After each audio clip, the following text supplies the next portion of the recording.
Of annem ya. Horlamanın da bir dozu, bir üst seviyesi olmalı yani. Horlama değil ki bu, kükreme.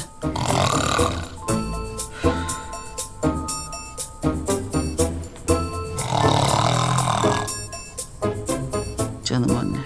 Bütün gün oradan oraya koştur koştur yoruldun tabii. Odadaki bütün oksijeni de hor hor tükettin. Çiçeklerin boyunları büküldü.